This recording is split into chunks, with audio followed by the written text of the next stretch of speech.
অচিরি মানুষকে দুটা জিনিস খুব কাঁদাবে, কিন্তু ওই দিন কান্নার কোনো মূল্য হবে না। হ্যাঁ, আজকে মূল্য আছে। যেমন একটা উদাহরণ দিলে বোঝা যায়, বাতিল কারেন্সি, যেই কারেন্সিটাকে সরকার বিলুপ্ত করে দেন, ওই কারেন্সিটা যত বড়ই হয়, বিলুপ্ত হওয়ার পরে কিন্তু কোনো কাজে আসে না। আর যদি বিলুপ্ত না হয় তাহলে 1 টাকাও কাজে আসে। বাজারে 1 টাকা দিয়েও জিনিস পাওয়া যায়, কিন্তু যেটা কারেন্সি বিলুপ্ত হয়ে গেল, ওই সময় দেখা যাবে 1 কোটি টাকা দিয়েও 1 টাকার জিনিস পাওয়া যাবে না। যার কাছে যাবে সেই বলবে এটা বিলুপ্ত, এটা কোনো কাজে দিবে না, এটা এখন অরিজিনাল কাগজ হয়ে গেছে। ঠিক দুটা জিনিস কিন্তু আমাদেরকে খুব কাঁদাবে, খুব ভালো মতে বুঝি, নাইলে কিন্তু খুব কাঁদাবে, এত কাঁদাবে, এত কাঁদাবে। পাহাড় আর কত বড় ঝর্ণা প্রবাহিত করে দিছে, পাহাড় আর কত বড় নদীর উৎপত্তি তৈরি করছে। আমাদের চোখের পানিতে এর চেয়ে বেশি ঝর্ণার নদী প্রবাহিত হবে, কিন্তু কোনো মূল্য হবে না। একটা হলো সুযোগ আমাদেরকে কাঁদাবে।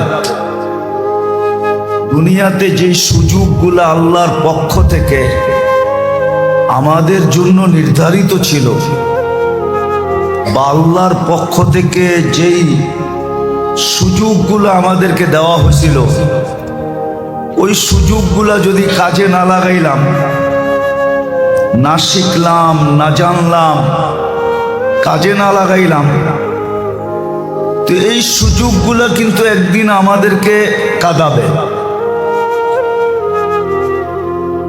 যেমন এই রাত্রিটা যেইভাবে উদযাপন করা উচিত, কাজে লাগানো উচিত, এইভাবে যদি কাজে না লাগাইলাম, তাইলে এই রাত্রিটা স্মরণ আমাদেরকে কাঁদাবে। এরকম প্রতি রাত্রি একটা সুযোগ আসে, প্রতি মুহূর্তেই একটা সুযোগ আসে। এটা কোরআন থেকে প্রমাণিত, হাদিস থেকে প্রমাণিত। বান্দা যেই কোনো মুহূর্তে লজ্জিত হয়ে যদি আল্লাহর কাছে স্যালেন্ডার করলো, আত্মসমর্পণ করলো, যেটাকে তওবা বলে, ইস্তেগফার বলে, যেই কোনো মুহূর্তে বান্দা নিজের ভিতর থেকে লজ্জিত হয়ে আল্লাহর কাছে আত্মসমর্পণ করলো, তওবা করলো, তা আল্লাহ গ্যারান্টি দিতেছেন। সময়ের কোনো নির্দিষ্ট নাই, আল্লাহ গ্যারান্টি দিতেছেন, ওয়াস্তাগফিরহু ইন্নাহু কানা তাওয়াবা, আত-তাইবু মিনাদ যামবি কামান লা যামবা লা। আল্লাহ গ্যারান্টি দিতেছেন, আমি তোমার তওবা কবুল করব। কিন্তু বিশেষ সময়, যেমন রাত্রের শেষ ভাগে, এটা হলো বিশেষ সময়। এই সময়টা নির্ধারিতই 3 ভাগের 1 ভাগ রাত্রের অতিবাহিত হয়ে যাওয়ার পরের থেকে নিয়ে সুবে সাদেক পর্যন্ত। এই সময়টা আল্লাহর কাছে নির্ধারিত এবং আহ্বানকৃত। আল্লাহ আহ্বান করতে থাকে, কে মাপ চাবে আমি মাপ করব। এরকম আরো সুযোগ আছে, ওলামাদের থেকে শিখতে হবে যে আল্লাহ আমাদেরকে, আল্লাহ আমাকে আল্লাহর দিকে ফেরার জন্য, এই ছোট জীবনটাকে জান্নাতের অধিকারী বানানোর জন্য মূল্যায়ন করার জন্য সুযোগগুলা কি কি, এটা ওলামাদের থেকে শিখতে হবে।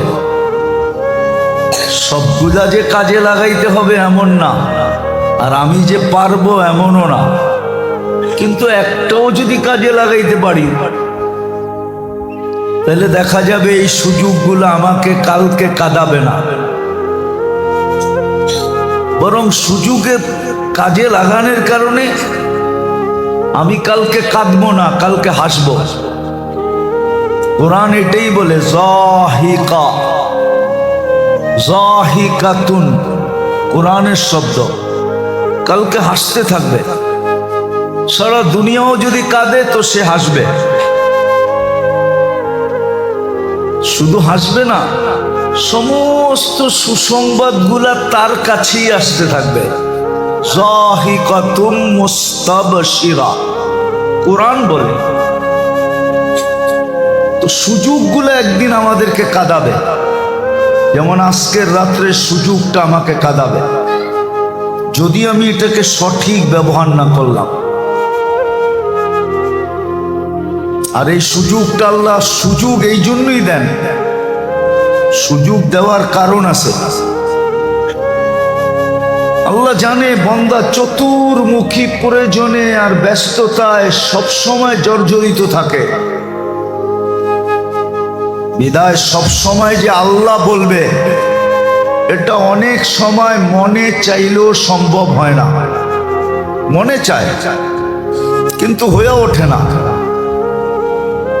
যেমন আমরা সমাজে ঘুরলে দেখি অনেক বড় বড় পদস্থ লোক আছে, যাদের সাথে দেখা সাক্ষাৎ হইলে, নিবিড়ভাবে কথা হইলে এরাও বলে হুজুর মনে তো চায়, কিন্তু পরিবেশটা এরকম, চাকরিটা এমন, অনেক কিছুর কারণে হয়ে ওঠে না। আল্লাহ কিন্তু জালেম না, আল্লাহ বান্দার সাথে বড় ইনসাফও করেন, আবার শুধু ইনসাফ করেন না, মহব্বতের সাথে করেন, ভালোবাসার সাথে, প্রেমের সাথে, প্রীতির সাথে বান্দাকে বড় ভালোবাসেন। আমরা আরবি জানি না তো, এই জন্য আমাদের কাছে এটার মূল্যায়ন নেই। নাইলে বান্দাকে কিন্তু আল্লাহ সম্বোধন করছে ইবাদি বইলা, ইবাদি, ইয়া ইবাদি। এটার ভিতরে যে কয় টন মায়া ঢুকানো আছে এটা আমরা জানি না, টন না, কোটি কোটি টন বললেও কম হবে। এর চেয়ে বেশি মায়া ইবাদির ভিতরে ঢুকানো আছে, ইয়া ইবাদি। তো মায়ার কারণে আল্লাহ আমাদেরকে সুযোগ দেন, যে সারা বৎসর করতে পারে নাই, একটা মুহূর্তে কইরা নেক। বলবেন যারা সারা বৎসর করে ওদের জন্য তো আলাদা আছেই আছে, আলাদা আছে, মর্যাদা আলাদা আছে, সম্মান আলাদা আছে। কিন্তু কমসে কম বান্দা যেন কালকে চোখের পানি ঝরাইতে না হয়, তার চেহারাটা যেন হাসি থাকে, এই জন্য আল্লাহ এই সুযোগগুলো আমাদের সামনে তৈরি করে দিয়েছেন। এটাও আল্লাহর দয়ার থেকে সবচেয়ে বড় দয়া। নাইলে বন্দার বন্দেগি দ্বারা আল্লাহর কোনো লাভ হয় না, আল্লাহ লাভের ঊর্ধ্বে। লা তাদুররুহু যুনুব ওয়ালা তানফা, বান্দা গুনাহ করলে আল্লাহর কোনো ক্ষতি হয় না, আল্লাহ আল্লাহ করলেও আল্লাহর কোনো লাভ হয় না। আল্লাহ ক্ষতিরও ঊর্ধ্বে, লাভেরও ঊর্ধ্বে। আল্লাহ তো আল্লাহ, আল্লাহ তো আহাদ, আল্লাহ তো সামাদ। আল্লাহ নিজের পরিচয় নিজে দিছেন, বিধায় আল্লাহ এটার থেকে ঊর্ধ্বে। লাভ হবে তো আমার হবে, বিধায় আমি বলতেছিলাম দুটা জিনিস কিন্তু কালকে আমাদেরকে কাঁদাবে যদি আমি সৎ ব্যবহার না করলাম। না শিখলাম আর না করলাম। একটা হলো সুযোগগুলা, যেমন আপনার রাস্তার সুযোগটা, এজন্য এটার নাম বারাআত। এই রাত্রের নাম হলো লাইলাতুল মাগফিরা। আবার পরিমাণও বলা আছে কত লোককে মাফ করবে। আরবের একটা গোত্র আছে যাদের সবচেয়ে বেশি পেশাই ছিল বকরি পালা, আর ওই যুগে এদের চেয়ে বেশি বকরি আরব ভূখণ্ডে কারো ছিল না। বনি কালব বলে এদেরকে। ওই গোত্রের বকরির গায়ে যত লোম আছে এর চেয়ে বেশি সংখ্যক লোককে আজকের রাত্রে আল্লাহ মাফ করবে। কিন্তু শর্ত হলো যে নিবিড় ভাবে একাগ্র চিত্তে নিজেকে আল্লাহর কাছে, এটাকে কি বলে, আত্মসমর্পণ করার মাধ্যমে মাপ চাবে। আর আজকের রাত্রটাকে লাইলাতুর রহমাও বলে। হ্যাঁ, সূর্য ডুবতে দেরি, আল্লাহর দৃষ্টি, রহমতের দৃষ্টি আসতে দেরি করে না। আমি এটাকে দৃষ্টি বলি না, বৃষ্টি বলি। আল্লাহর রহমতের দৃষ্টি চলতেছে না, আল্লাহর রহমতের এখন বৃষ্টি চলতেছে। কিন্তু ওই ব্যক্তির জন্য যে এটাকে কি করবে, কাজে লাগাবে, ওই ব্যক্তির জন্য যে এটাকে কাজে লাগাবে।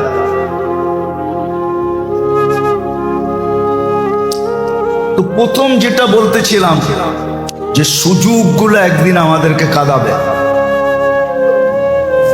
দ্বিতীয় হলো সম্পর্কগুলো আমাদেরকে কাঁদাবে। দুনিয়ার কিছু সম্পর্ক আছে যেটা মৃত্যুর সাথে সাথে বিলুপ্ত হয়ে যাবে, কিন্তু কিছু সম্পর্ক আছে যেটা মৃত্যুর পরেও আমাদের সাথে থাকবে। কিছু সম্পর্ক আছে যেটা মৃত্যুর পরেও আমাদের সাথে থাকবে। দুনিয়ার মানুষ হয়তো আমাদের সাথে গাদ্দারি করবে, ভুলা যাবে, কিন্তু এই সম্পর্কগুলা কখনো আমাদেরকে ভুলবে না। 24 ঘন্টা আমাদেরকে পাহারা দিয়ে রাখবে। ওই সম্পর্কগুলোর ভিতর থেকে একটা দুটা বলতেছি, যেমন মসজিদের সম্পর্ক।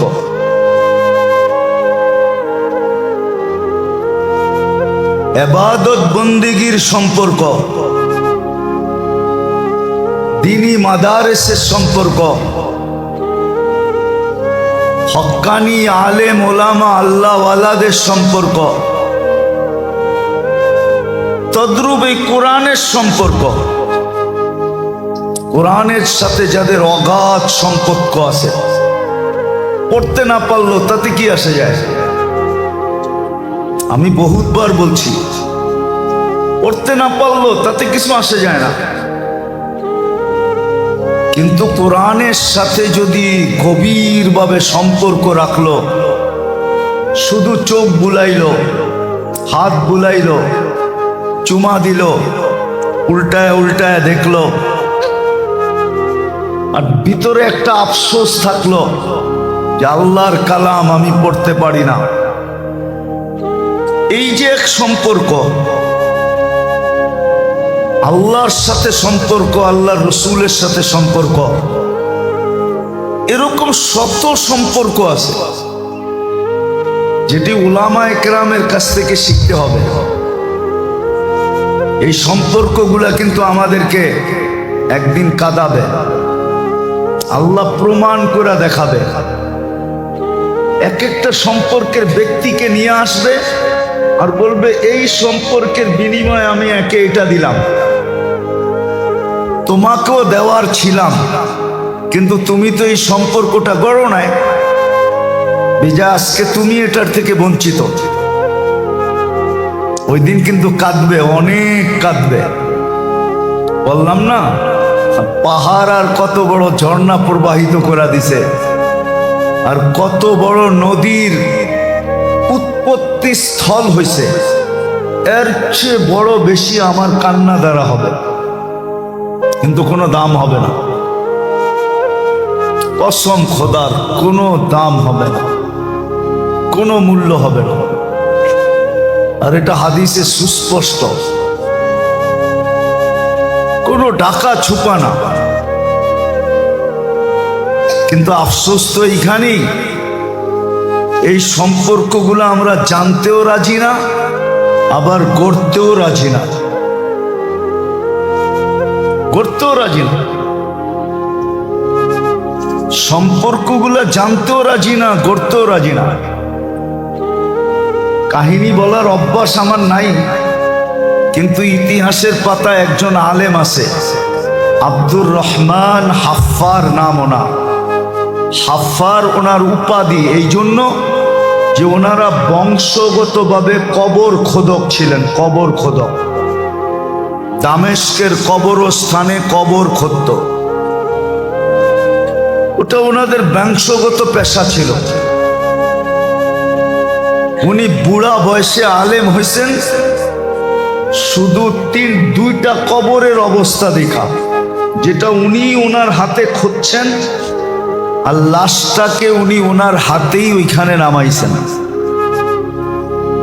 দুই কবরের অবস্থা ওনাকে বাধ্য করছে বুড়া বয়সে আলেম হতে।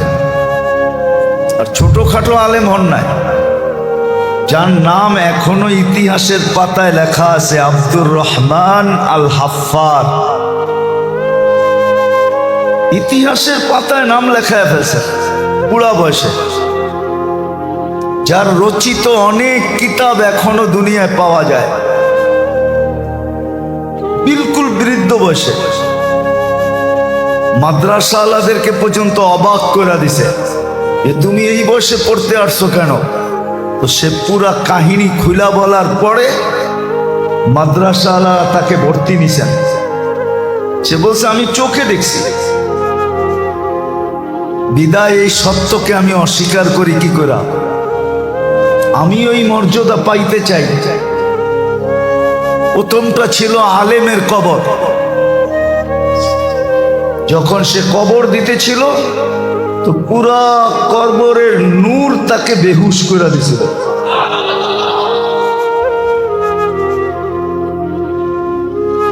সে বেহুশ হয়ে গেছিল। হুশে আসার পরে সে যা দেখছে, হাদিসে যা আছে তাই দেখছে। দ্বিতীয়টা ছিল সহযোগী, আলেম ছিল না, কিন্তু আলেমের সহযোগী ছিল। তো যেটা আমি বুঝাইতে চাইতেছি অল্প সময়, যে এই সুযোগগুলো একদিন আমাদেরকে কাঁদাবে যদি সঠিক ব্যবহার না হলো। আর এই সম্পর্কগুলো একদিন আমাদেরকে কাঁদাবে যদি আমি মনের থেকে এদের সাথে সম্পর্ক না জড়লাম, না করলাম। আর যদি মনের থেকে সম্পর্ক গড়ি বা জুড়ি, তাইলে কসম খোদার আমাকে কাঁদাবে না, কোরআন বলে আমাকে হাসাবে। হাসাবে আমাকে, শুধু হাসাবে না, বললাম না হাসির সাথে সাথে সর্ব ধরনের সুসংবাদ আমার দিকে আসতে থাকবে। কোরআন বলে যাহিকাতুম মুস্তাবশিরা। আর এটা মুহূর্ত কোন মুহূর্ত হবে এটাও কোরআনে বলা আছে, কুল্লু মরিইম মিনহুম শা'নু ইউগনি। প্রত্যেককে আমরা নিজের ব্যাপারে এমন ব্যস্ত করব যে কারো দিকে চক্ষু তুইলা তাকানোর সুযোগ হবে না। এই জন্য আম্মাজান জিজ্ঞাসা করছিলেন, ইয়া রাসূলুল্লাহ, আপনার কাছ থেকেই শুনলাম কিয়ামতের দিন সবাই উলঙ্গ উঠবে, তো একজন আরেকজনের দিকে তাকাবে না? পুরুষ নারীর দিকে তাকাবে না, নারী পুরুষের দিকে তাকাবে না? এটা কেমন ব্যাপার? তো আল্লাহর রাসূল বলছে, কুল্লু মরিইম মিনহুম শা'নু ইউগনি। আয়েশা, তুমি কি এই আয়াত পড়ো না? সবাইকে আল্লাহ এতটুকু ব্যস্ত করবে যে কেউ কারো দিকে তাকানোর কোনো সুযোগই হবে না। কিন্তু ওর ভিতরেও কিছু লোক থাকবে, যাহিকাতুম মুস্তাবশিরা, যারা হাস্য উজ্জ্বল থাকবে, চেহারায় হাসি ফুটা বাহির হবে। ওই দিনের হাসির চেহারা আজকের 14 তারিখের চাঁদকে হার মানায় দিবে, কসম খোদা। এই জন্য আমার কথা শেষ। সুযোগ আসছে 1 বছর পরে, ঘুরাঘুরি না, ছুটাছুটি না, ভাগাভাগি না, নির্জনতার সাথে নিজেকে আত্মসমর্পণের মাধ্যমে চোখের পানি যদি ঝরাইতে নাও পারলাম, তা আল্লাহ অনুমতি দিছেন যে বাহানা করলেও হবে। কি বাহানা বোঝেন? নাটক বোঝেন? নাটক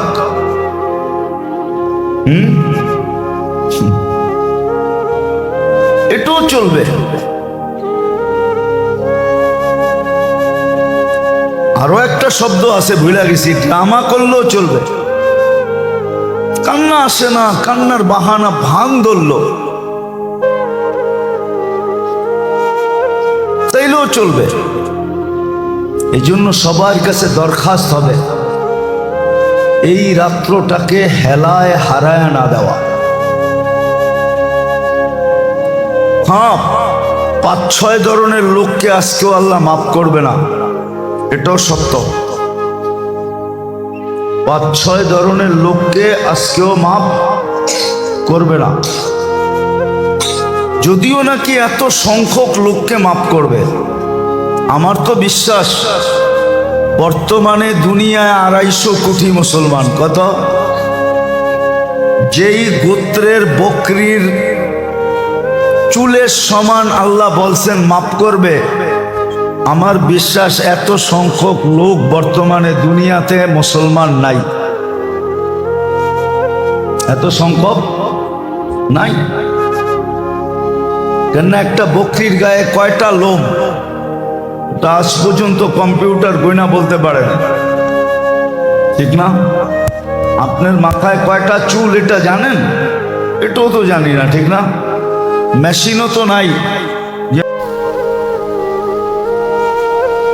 সৃষ্টির সবচেয়ে বেশি বিবেকমান হিসাবে মানুষের চেয়ে বিবেক, বুদ্ধি, বিদ্যা আল্লাহ সৃষ্টির ভিতরে কাউকে দেন না। মানুষের সবচেয়ে বড় বিবেক দিয়েছেন, বুদ্ধিও দিছেন, বিদ্যাও দিছেন। শুধু মানুষ মানুষ হওয়া হিসাবে তো শ্রেষ্ঠত্ব লাভ করে নাই, অনেকগুলা কারণে মানুষ সৃষ্টির সেরা। নাইলে যুক্তিতে বলে না মানুষ সৃষ্টির সেরা, যুক্তি বলে না। আমি যুক্তি দিতেছি আপনাদেরকে। ফেরেশতা নূরের তৈরি, কিসের? উচিত ছিল ফেরেশতা সৃষ্টির সেরা হওয়া, কিন্তু ফেরেশতা সৃষ্টির সেরা। উচিত ছিল জিন সৃষ্টির সেরা হওয়া, কেননা ফেরেশতা জিন আগুনের তৈরি, কিন্তু জিনও সৃষ্টির সেরা না। যুক্তি বলে সৃষ্টির সেরা হওয়া উচিত ছিল নূরের তৈরিটা, নাইলে আগুনের তৈরিটা। সমগ্র সৃষ্টি আল্লাহ পানির থেকে তৈরি করছেন।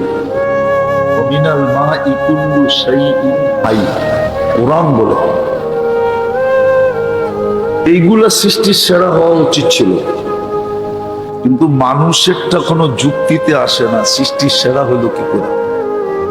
কোরআন তো বলে মিম্মা ইম্মাহিন, সবচেয়ে নিকৃষ্ট পানির তৈরি হলো মানুষ।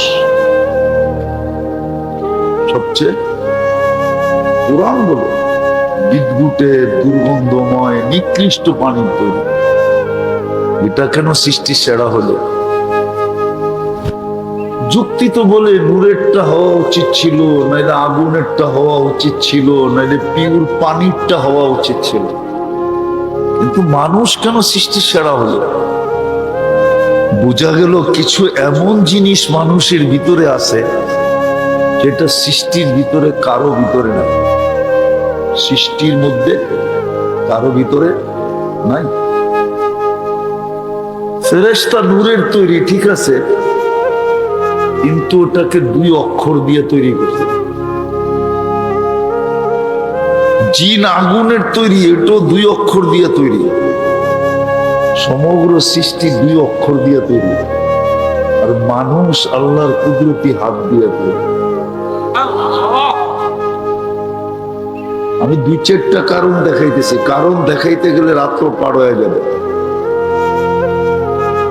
মানুষের শ্রেষ্ঠত্বের কারণ, মানুষ কেন সৃষ্টির সেরা?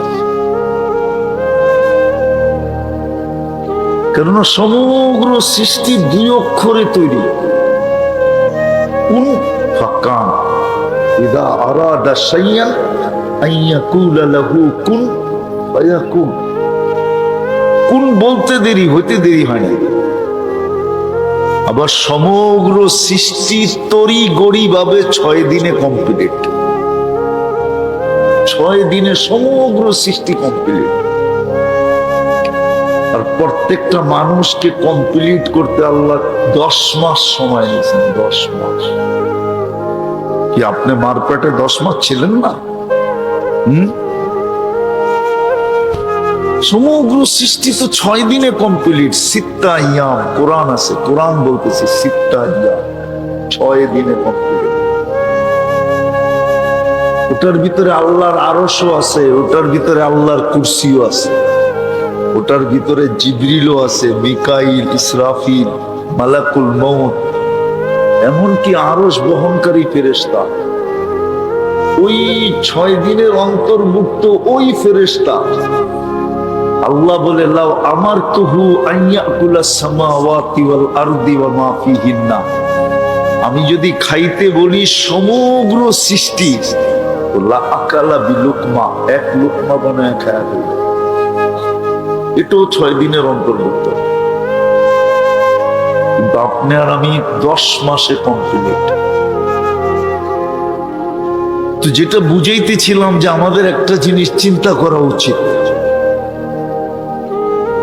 সবচেয়ে দামি বিবেক বুদ্ধি বিদ্যা থাকার কারণে আমাদের চিন্তা করা উচিত।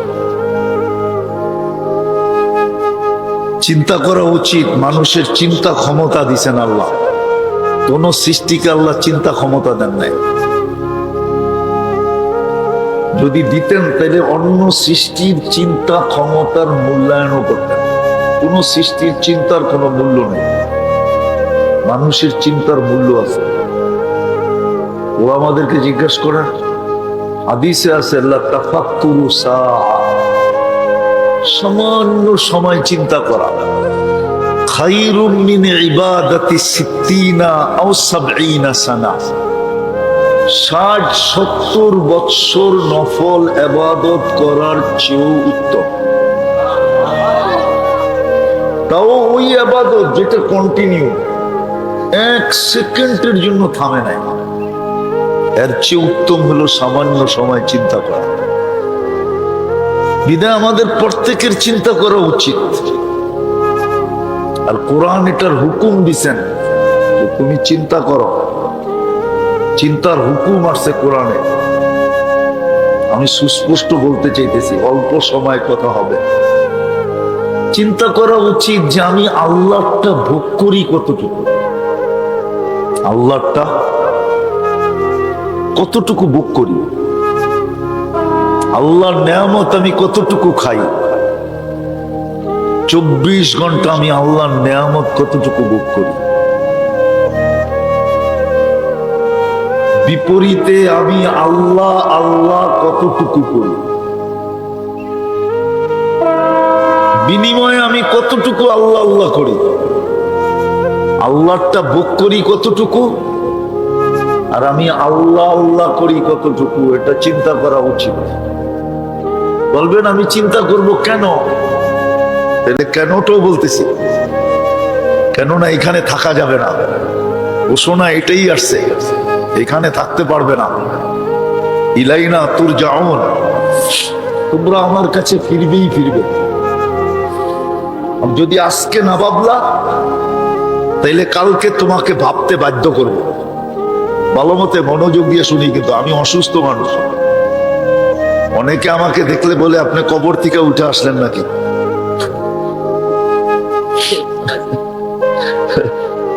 এই জন্য কথা লম্বা হবে না, ওয়াদা দিয়া ফেলছি, এই জন্য চলে আসছি মাদ্রাসার দিকে তাকায়, নিজের স্বাস্থ্যের দিকে না।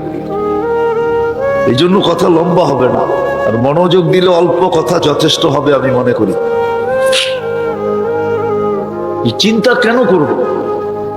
কেননা আমরা কিন্তু যাত্রী। শব্দ পরিবর্তন করে দিলাম, আমরা কিন্তু যাত্রী। আমরা সবাই যাত্রী। সব জিনিসের ভিতরে এক্সপায়ার ডেট লেখা থাকে, যে এটার মেয়াদ কখন শেষ হবে। মানুষই নিজের হাতে লেখে, কিন্তু যে লেখে সে নিজের মেয়াদ জানে না কখন শেষ হবে। আমাদের মেয়াদ কখন শেষ হবে কেউ জানে না। যদিও আজকে এই শিক্ষা, মানুষের শিক্ষা বিলকুল আকাশ চুমি। মানুষের শিক্ষা আকাশকে চুমা দেয়, আকাশ পর্যন্ত পৌঁছে গেছে মানুষের শিক্ষা। কিন্তু এত বড় শিক্ষিত হইলে কি হবে? কোন নারী পুরুষ কারো কাছে এই বিদ্যা নাই, শেষে জানে না তার ডেটটা কখন শেষ হবে। সকালে না দুপুরে, বিকালে না সন্ধ্যায়, রাত্রে না দিনে, যৌবন অবস্থায় না বৃদ্ধ অবস্থায়, ছোট অবস্থায় না বড় অবস্থায়, কেউ জানে না। সুস্থ অবস্থায় না অসুস্থ অবস্থায়। হ্যাঁ, মৃত্যুর কারণ হবে, এটা সত্য। আর এটারও জন্য একটা কারণ আছে। মৃত্যুর কারণ যে আল্লাহ রাখছেন, এটারও একটা কারণ আছে। মালাকুল মউতকে যখন আল্লাহ দায়িত্ব দেন যে তোমাকে উঠায় নিয়ে আসতে হবে সবাই, উনি মনে মনে ভাবতেছিলেন দায়িত্ব তো পাইলাম বটে, বিরোধিতা করা তো সম্ভব না, নিয়ে তো আসতে হবে। কিন্তু 24 ঘন্টা তো মানুষ আমাকে নিয়ে শুধু আলোচনা করবে, মানুষ আমাকে গালি দিবে যে লোকটার কোনো কাম নাই, খালি ঘুরতে থাকে আর আমাদেরকে উঠাইতে থাকে। আল্লাহ প্রতি উত্তরে বলছিলেন সাআজালু লিল মাউতি সাবাবা, আমরা মৃত্যুর কারণ বানায় দিব। ইয়াযকুরু সাবাব ওয়া ইয়ানসাক, কারণ নিয়ে আলোচনা করবে, তোমার নাম কেউ ভুলেও নিবে না। তো যেটা বুঝাইতেছিলাম, আমরা কিন্তু যাত্রী। কখন পরিসমাপ্তি ঘটবে জানি না, এই জন্য চিন্তা করা উচিত। আমি আল্লাহটা ভোগ করি কতটুকু, বিপরীতে আমি আল্লাহ আল্লাহ করি। যুবকেরও চিন্তা করা উচিত, কেননা মানুষের বয়সের ভিতরে যৌবনটা সবচেয়ে বড় বাহাদুরির জিনিস। যুবক আল্লাহর যৌবন দিয়ে বাহাদুরি করে, ওর বাহাদুরির উৎসই তো যৌবন। নাইলে যুবকের কাছে বাহাদুরির আছে কি যৌবন ছাড়া? মানুষের এই দেহটাই তো ব্যক্তিত্বটা। ব্যক্তিত্ব কি? এই দেহটাই তো। দেহ না থাকলে ব্যক্তিত্ব থাকে কোথেকে? এটা আমাদের চিন্তা করা উচিত। সৃষ্টির সেরা ব্রেন হিসাবে, সৃষ্টির ভিতরে শ্রেষ্ঠ মেধা পাওয়ার কারণে, সৃষ্টির ভিতরে সবচেয়ে শ্রেষ্ঠ বিদ্যা পাওয়ার কারণে কোন সৃষ্টিকে আল্লাহ এই ঘোষণা দেন নাই যে আমি নিজে এদেরকে শিক্ষা দিচ্ছি। হ্যাঁ, এতটুক বলছেন, খালাকাল খালকা সুম্মা হাদা, সৃষ্টি করছি আর কোনো মতে ওরে একটু রাস্তা দেখায়। কিন্তু মানুষের ব্যাপারে এটা বলেন না। মানুষের ব্যাপারে বলছে তোমাকে হাতে কলমে শিক্ষা দিচ্ছে। খালাকাল ইনসানা মা লাম ইয়ালাম, তুমি যেটা না জানতে ওটা আমি তোমাকে শিক্ষা দিচ্ছি। খালাকাল ইনসানা বিল কালাম, আল্লাহ বলে তোমাকে কলমের শিক্ষা দিয়েছে, অক্ষরিক জ্ঞান দিয়েছে। বিদায় আমাদের চিন্তা করা উচিত যে আমি আল্লাহর ভোগ করি কতটুকু, বিপরীতে আল্লাহ আল্লাহ করি কতটুকু। যে কোনো মুহূর্তে আমার পরিসমাপ্তি করতে পারে। আরেকটা গ্রাম্য ভাষায় বলতেছি, আল্লাহর নুন খাই কতটুকু, আল্লাহর গুণ গাই কতটুকু। কতটুকু আল্লাহর নুন খাই আর কতটুকু আল্লাহর গুণ গাই। অথচ হুকুম তো ছিল, আম্মা বিনিআমাতি রাব্বিকা ফাহাদ্দিস, তুই আমার নুন খাস তো সারাদিন আমার গুণ গা। হুকুম তো ছিল গুণ গাওয়া, অঙ্গীকার তো ছিল, খবর তো দিলেন আমাদেরকে, লাতুসআলুন্না আনিন নাঈম, যদি আজকে গুণ না গাইলে তাহলে কালকে কিন্তু প্রত্যেকটা নেয়ামতের হিসাব দিতে হবে। আর একটার হিসাব মিলিয়ে দেওয়ার মতো মানুষের কাছে ক্ষমতা নাই। একটা আমি আপনাদেরকে এখানে বসায় প্রমাণ দিতে পারবো, একটা নেয়ামতের হিসাব আপনি মিলিয়ে দিতে পারবেন না। আপনি যত বড় বিদ্বান হন, যত বড় ডিগ্রিদারি হন, যত বড় ব্রেনি হন, যত কম্পিউটারে আপনি মাস্টার হন, একটা মিলিয়ে দিতে পারবেন না। কোনো হুজুরও মিলিয়ে দিতে পারবে না। প্রমাণ দিব। এই জন্য কোরআন বলছে ওয়া ইন তাউদ্দু নি'মা, নিয়াম বলেন না, নি'মা, একটা নিয়ামত। আল্লাহ বলছে একটা নিয়ামতের হিসাব মিলিয়ে দিতে পারবে। দৃষ্টি শক্তি একটা নিয়ামত। কয়টা? আজ পর্যন্ত বলতে পারবেন কতবার দেখছেন? পারবেন? কত জিনিস দেখছেন? কিন্তু আল্লাহর কাছে সুরক্ষিত আছে। ইয়ালামু খাইনাতাল আ'য়ুনি, আল্লাহ বলে আমাদের কাছে সুরক্ষিত আছে। তুমি কত জিনিস দেখলা, কতবার দেখলা, কিন্তু এই মজমার কেউ মিলিয়ে দিতে পারবে না, দুনিয়ার কেউ মিলিয়ে দিতে পারবে না। যদি দৈরা বসে একটা শুধু দৃষ্টিটা মিলাইয়া দাও যে তুমি কতবার দেখলে, কত জিনিস দেখলে। বলেন আপনি কয়টা ক্যামেরা দিয়া দেখেন? কয়টা চক্ষু? কয়টা কয়টা ক্যামেরা দিয়া দেখেন? বলেন। দুটা দিয়া? দুই চোখে 26 কোটি ক্যামেরা, 26 কোটি। আপনি যখন তাকান তো সামনে কত জিনিস থাকে আপনি দেখেন। কত গাছের পাতা থাকে, কত গাছ থাকে, কত মানুষ থাকে, কত জিনিস থাকে। এই দুই চোখে ক্যাপাসিটি আছে এক দৃষ্টিতে 26 কোটি দেখতে পারে। এই জন্য আমার কথা শুরুটা ছিল এটা, চিন্তা করা উচিত। আমরা কিন্তু যাত্রী, যাত্রা কিন্তু চলমান। কখন পরিসমাপ্তি ঘটবে জানি না। সমস্ত কিছু কিন্তু গড গিফটেড। দেহটাও আল্লাহর দেওয়া, এর ভিতরে যোগ্যতাটাও আল্লাহর দেওয়া, চতুর্দিকে যা কিছু দিচ্ছেন সব আল্লাহর দেওয়া। যাত্রী কিন্তু আল্লাহ। আজকে যদি চিন্তা না করলাম তাহলে বিবেকের পর্দা খুলবে না। আর বিবেকের পর্দা যদি না খুললো তাইলে সমাধান হবে না। আর সমাধান যদি না হইল তাহলে কালকে কিন্তু আমাকে প্রশ্নের উত্তর দিতে হবে, মিলায়া দিতে হবে। যদিও আমি পারবো না, যদিও আমি পারবো না, পারা সম্ভব না। 50,000 বৎসর পর্যন্ত সময় দেওয়া হবে। কোরআন এটাই বলে, 50 আলফা সানা মিম্মা তাউদ্দুন। তোমাকে একটা হিসাব মিলিয়ে দেওয়ার জন্য 50,000 বছর দেওয়া হবে, কিন্তু সে মিলিয়ে দিতে পারবে না। আর আল্লাহ বলবে যখন পারবে না তখন চলো ওদিকে। এই জন্য আমার কথা শুরুটা ছিল আমাদের ভাবা উচিত, চিন্তা করা উচিত। আমরা কিন্তু যাত্রী, যাত্রা কিন্তু চলমান। যে কোনো মুহূর্তে পরিসমাপ্তি করতে পারে। বলবেন আজকে চিন্তা করলে লাভ হবে? আমি দেখাইতেছি এই উম্মতের জন্য চিন্তায় লাভ আছে। আমি হাদিস দিতেছি, চিন্তা করতে করতে করতে করতে কারো দিলে যদি ধাক্কা দিল আর ভিতর চোখে পানি যদি নাও আসলো, শুধু ভিতর থেকে যদি একটা আহ আসলো, আহ, হায় কি করলাম, হায় কি করলাম। যুবক যদি ভিতর থেকে এই কথা বললো, হায় যৌবন কোন কাজে লাগাইলাম। মা বোনরা যদি চিন্তা করতে করতে এই সিদ্ধান্তে পৌঁছলো যে হায় আমি নারীত্ব কোন কাজে লাগাইলাম। পুরুষ যদি চিন্তা করলো আমি পুরুষত্ব কোন কাজে লাগাইলাম, যদি ভিতর থেকে আসলো হায়, তো হাদিসে কুদসি বলে আল্লাহ এই উম্মতের জন্য বলে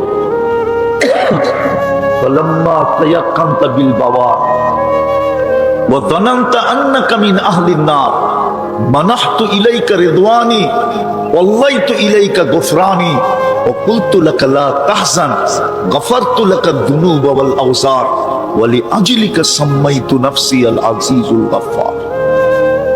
এই উম্মত যদি চিন্তা করতে করতে কোন পর্বে যদি অনুতপ্ত হয় আর যদি ভিতর থেকে বলে হায় কি করলাম, আল্লাহ বলে তুমি হায় বলতে দেরি, আমি রেজার চাদর দিয়া তোমাকে ঢাকতে দেরি করি না, মাগফিরাতে ডুবাইয়া দিতে দেরি করি না, ছুটা আইসা এই কথা বলতে দেরি করি না। চিন্তার কোনো কারণ নাই, লা তাহজান, চিন্তার কোনো কারণ নাই। তোর গুনাহ খাতা মাফ করে দিলাম। আর এটারও একটা কারণ আছে, বলবেন এত গুনাহ মাফ করে দিল আল্লাহ, তো আল্লাহ আল্লাহ বলে লা তাদুররুহু দুনুব ওয়ালা তানফা, বান্দার গুনায় কোনো আল্লাহর ক্ষতি সাধিত হয় না। লা তাদুররুহু দুনুব, বান্দার গুনায় আল্লাহর কোনো ক্ষতি সাধিত হয় না। ওয়ালা তানকুসুহুল মাগফিরা, মাফ করে দিলে আল্লাহর কোনো কমে না, বরং আল্লাহর স্বভাবই হইল। নাইলে ওলামারা কোত্থেকে পড়ে, ওলামারা দোয়ার ভিতরে পড়ে, শুনে দেখেন ইন্নাকা আফুউন কারীম তুহিব্বুল আফওয়া। আল্লাহ বলে দুনিয়াওয়ালারা শাস্তি দিয়ে মজা পায়, আমি মাফ করে মজা পাই।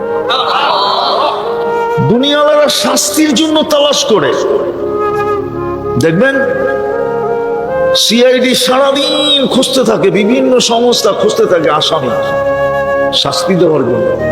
আল্লাহ বলে আমি ডাকতে থাকি মাফ করার জন্য।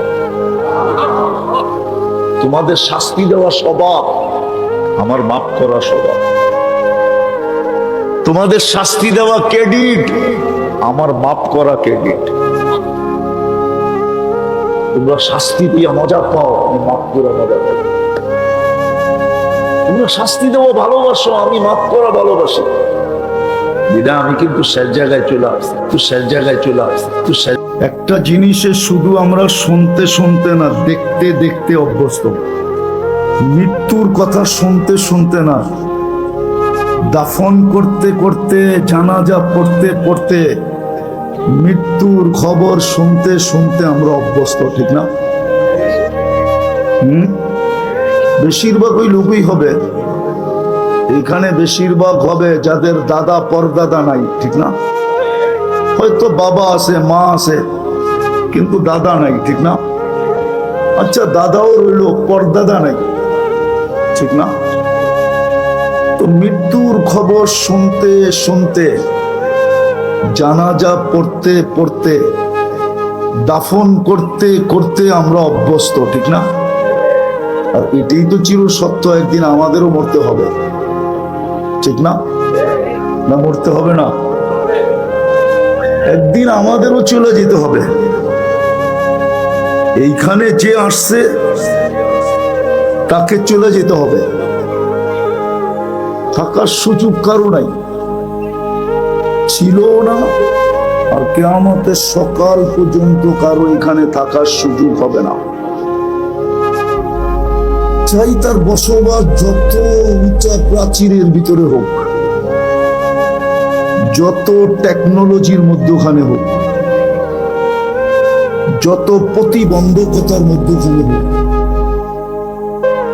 যত মেশিন ফিট করুক, ওয়ালাউ ফি বুরুজিম মুশাইয়্যাদা, কুরআন এটাই বলে তুমি যত ধরনের প্রতিবন্ধকতা মৃত্যুর থেকে প্রস্তুত করো, না ইউদরিকাল মউত, আওয়াজ কমাও, মৃত্যু তোমার সামনে আসবেই আসবে। বিদায় একটা প্রশ্ন জাগে যে মৃত্যু তো অবধারিত, আবার যেই কোনো সময় আসতে পারে। সুস্থ বইলা যে মৃত্যু আসবে না এমন না, মরতে কিন্তু সময় লাগে না, ঠিক না? আবার মৃত্যু আসতেও সময় লাগে না, ঠিক না? কত অসুস্থ মানুষই তো বাজারে ঘুরে বেড়াইতেছে, আবার দেখা গেল কত সুস্থ মানুষই তো চোখের সামনে চলে গেল। কত বুড়াই তো রাস্তায় ঘুরতেছে, আবার দেখা গেল কত যুবকই তো রাস্তার থেকে বাহির, ঘরের থেকে বাহির হলো ডিজিটাল ঘোড়ায় চড়া। ডিজিটাল ঘোড়া চিনেন কি? মোটর সাইকেল হলো ডিজিটাল ঘোড়া। অ্যানালগ ঘোড়া 60-70 মাইল ব্যাগে চলতো, আর ডিজিটালটা 150-200 মাইল ব্যাগে চলে, ঠিক না? কত যুবকই তো গাজীপুরে পাওয়া যাবে ডিজিটাল ঘোড়ায় বাহির হলো, বিকালে লাশ হয়ে ফিরে আসলো, 2-1 ঘন্টা পরেই লাশ হয়ে ফিরে আসলো, 10 মিনিট পরেই লাশ হয়ে ফিরে আসলো। তো মৌত দেখতে দেখতে, শুনতে শুনতে, জানাজা পড়তে পড়তে, দাফন করতে করতে আমরা অভ্যস্ত। আমাদের জন্য মৃত্যু অবধারিত, এটাও সত্য। কার কখন আসবে কেউ জানে না। বেশি দিন দূরে যেতে হবে না, গত ডিসেম্বরের আগের ডিসেম্বরে তুর্কিতে ভূমিকম্প আসছিল রাত্রে, 7.8 ভূমিকম্প, একসাথে 1.5 লক্ষ লোক মারা গেছে, এক শহর মাটির সাথে মিশে গেছে। ওইখানে 1.5 লক্ষ লোকের আর সূর্য উঠা দেখা হয় না। হতে পারে কাল সকালে এখানে কেউ সূর্য উঠা দেখবে না, হতে পারে আমিও দেখবো না। সূর্য আজ কিন্তু বলতে বলতে ডুবছে, লান আউদ ফি হায়াতিকা আবাদা। হতে পারে তোমরা আর আমাকে উঠতে দেখবে না। ডুবতে তো দেখলে, কিন্তু উঠতে হয়তো তোমরা আমাকে দেখবে না। কিন্তু ছোট একটা প্রশ্ন হলো আমার, যে 24 মৃত্যুর জন্য প্রস্তুতি আমাদের কতটুকু? মৌত তো অবধারিত, কিন্তু প্রস্তুতি কতটুকু? যুবক কতটুকু প্রস্তুতি নিতেছে, নারী কতটুকু প্রস্তুতি নিতেছে? ওইখানে তো কারো কাছে জিজ্ঞাসা করা হবে না। লা তাজিরু ওয়াজিরাতুন বিজরা উখরা। একজনের পরিচয় দিয়ে তো আরেকজনের চলবে না। দুনিয়া তো চলে দলের পরিচয় দিয়ে চলে, ব্যক্তির পরিচয় দিয়ে চলে, বংশের পরিচয় দিয়ে চলে, পদবীর পরিচয় দিয়ে চলে, পেশার পরিচয় দিয়ে চলে। এখানে বেশিরভাগ মানুষেরই পেশার কার্ড হবে লোকে। চাকরিজীবী যারা, প্রত্যেক গার্মেন্টসের আলাদা আলাদা কার্ড থাকে, ঠিক না? কবরে তো কোনো পরিচয় দিয়ে চলবে না। যদি চলতো তাহলে আবু তালেবেরই চলতো। মাগরিবের পরের থেকে হুজুরদের কাছে শুনলেন না আল্লাহর নবীর মর্যাদা, শান, মান। আবু তালেব তো ওনারই ভাতিজা, একই তো রক্ত, দুইজনের শিরায় উপশিরায় দৌড়াইতেছে। 44 বৎসর মুহাম্মদুর রাসূলুল্লাহকে লালন পালন করছেন। কত? 4 দশক, আরো 4, 44 বৎসর লালন পালন করছেন। নিজের হাতে কবরে নামাইছেন, অথচ ওনার হাতের ছোঁয়া পাইলে, যেই জিনিসের উপরে হাতের ছোঁয়া লাগছে ওই জিনিস নিজে বলতেছে আমি ধন্য।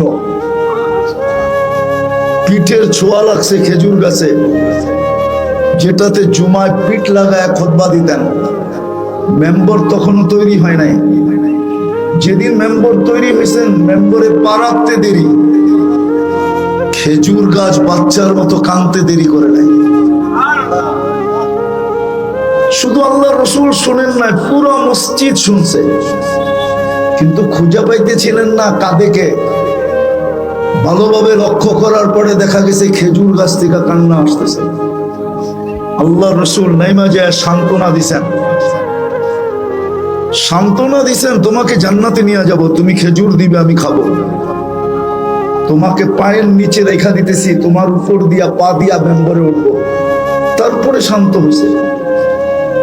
যার পিঠের ছোঁয়া লাগলে এরকম হয়, হাতের ছোঁয়া লাগলে কিরকম হয়? হাতের ছোঁয়া লাগছে আনাস ইবনে মালিক রাদিয়াল্লাহু তাআলা আনহুর দস্তরখানে। আরে আজকে তো আমরা রসুলের ছোঁয়াই লাগাইতে চাই না। যার শরীরের ছোঁয়া লাগলে, যার ইশারা ইঙ্গিত পাইলে ভাগ্য খুলে, ইঙ্গিত। আজকে তো যুবকরা তার আদর্শে চুল কাটতে চায় না। মেয়েরা চুল নিয়ে ট্রোল করে, ট্রোল ব্যঙ্গ করে যুবকদের চুল নিয়ে। এক যুবকও বলতে পারবে না যে চুল কাটা থেকে মেয়েরা ওকে প্রেমপত্র পাঠাইছে, আই ডট ডট ইউ পাঠাইছে আজ পর্যন্ত। বরং চুল দেখা কয় কাউয়া কাটিং কই পাইল, বদনা কাটিং কই পাইলি, পাটি কাটিং কই পাইলি। 10-15টা তো নামই আছে চুলের কাটিং এর, খালি মেয়েরা নাম দিছে। তো বুঝাইতেছিলাম যার হাতের ছোঁয়া পাইলে দুনিয়ার আগুন সুতা পর্যন্ত জ্বালাইতে পারে না, ওই রসুল নিজের হাতে চাচাকে কবরে নামাইছেন। নামায় শুধু চোখের পানি ছেড়ে দিয়া বলছেন, আম্মি মা তারাক্তালি সাবিলা, চাচা আমার জন্য কোনো সুযোগ রাখলেন না, আমি যে আপনার জন্য কিছু করব এই সুযোগটাই তো রাখলেন না আপনি। সর্বশেষ পরীক্ষা করে দেখছেন, চেষ্টা করে দেখছেন যে শেষ দোয়া করে দেখি। হাত উঠাইতে দেরি, জিবরিল আলাইহিস সালাম আয়াত নিয়ে আসতে দেরি করেন নাই। মা কানা লিন-নাবিয়্যি ওয়াল্লাযীনা আমানু আইয়াস্তাগফিরু লিল-মুশরিকিন, আইয়াস্তাগফিরু লিল-মুশরিকিনা ওয়ালাউ কানু উলু কুরবা। নবীজি বন্ধু আপনার জন্য শোভা পায় না, মুশরিকের জন্য কেন হাত তুললেন? তো মৃত্যু অবধারিত, আমাদের প্রস্তুতি কতটুকু? বলবেন প্রস্তুতির দরকারটা কি? কেন 24 ঘন্টা আপনি কারটা বুক করেন? বলেন সুস্থতা কার? সুস্থতা যদি না দিতেন আপনি ফ্যাক্টরিতে কাজ করতেন কি করে? মাসের শেষে যা পান এটা গণতেন কি করে? সুস্থতা যদি না দিতেন, সুস্থতা যদি না দিতেন তো আপনি মাসের পরে পরিশ্রম করতেন কি দিয়া? সুস্থতা যদি ডেইলি সকালে কিনতে হইতো, বাজার থেকে, কোম্পানির থেকে, ফ্যাক্টরির থেকে বা কোনো জায়গার থেকে যদি সুস্থতা নিতে হইতো, তাহলে ডেইলি কয় টাকা বিল দিতে হতো? আরে বলেন না কয় টাকা বিল দিতে হইতো? আমি কথাকে গুছায় শেষ করতেছি, বেশি লম্বা করার সুযোগ আমার কাছে নাই। 2-4-10 মিনিটই শেষ করে দেব। প্রস্তুতির প্রয়োজন এই জন্য যে আপনি সারাদিন কাঠটা ভোগ করেন, অস্তিত্ব বাদ দিলাম, কাঠটা ভোগ করেন। কতটুকু ভোগ করেন? পানির দামে যদি অক্সিজেন কিনতে হইতো না 1 লিটার 35 টাকা, তাহলে ডেইলি 16,500 টাকা অক্সিজেনের বিল দিতে হতো। আর সরকারের মতো যদি কার্ড সিস্টেম আল্লাহ করতেন যে কার্ডে টাকা আছে তো বিদ্যুৎ চলমান, কার্ডে টাকা নাই বিদ্যুৎ অফ, আল্লাহ যদি ওই সিস্টেম করে দিতেন যে অক্সিজেনের কার্ডে টাকা থাকলে অক্সিজেন চলবে, নাইলে চলবে না, তাইলে দেখা যেত গাজীপুরের লক্ষ মানুষ ডেলি রাস্তায় শুয়ে আছে, বড় বড় লোক পর্যন্ত শুয়ে থাকতো। যাই ঝামেলার কারণে টাকা ভরতে পারে না, ব্যস্ততার কারণে, বাস টাকা শেষ, জায়গায় শুয়ে পড়ছে, অক্সিজেন নাই। তো যেটা বুঝাইতেছিলাম, মৃত্যু অবধারিত, কিন্তু প্রশ্ন হলো প্রস্তুতি কতটুকু? কোন পরিচয় তো এখানে চলবে না। এটাও প্রমাণ করলাম। আপনি বলবেন প্রস্তুতি নিতে হবে কেন? সারাদিন ভোগ করবেন আল্লাহটা। আফাহাসিবতুম আন্নামা খালাকনাকুম আবাস ওয়া আন্নাকুম ইলাইনা লা তুরজাউন। আল্লাহ বলে সব তুমি অনর্থক সৃষ্টি, তোমার পিছে অনর্থক ব্যয়। প্রযুক্তির সাথে যদি মিলানো হয় তাহলে ডেলি কোটি টাকা বিল আসবে, কোটি টাকা। একটা একটা করে যদি আমি মিলাই, শুধু অক্সিজেন মিলাইলাম, ডেলি 16,500 টাকা বিল হয়। যদি পার শ্বাসে 1 পয়সা হয় তাহলে ডেলি 1600 টাকা বিল হয়। যদি খাওয়ার ঘ্রাণ চেক করতে হইতো মেশিন দিয়া, তাইলে কয় টাকা বিল হইতো? নাক অটোমেটিক চেক করে দেয় ঘ্রাণ ঠিক আছে কিনা, জিহ্বা অটোমেটিক চেক করে দেয় স্বাদ ঠিক আছে কিনা।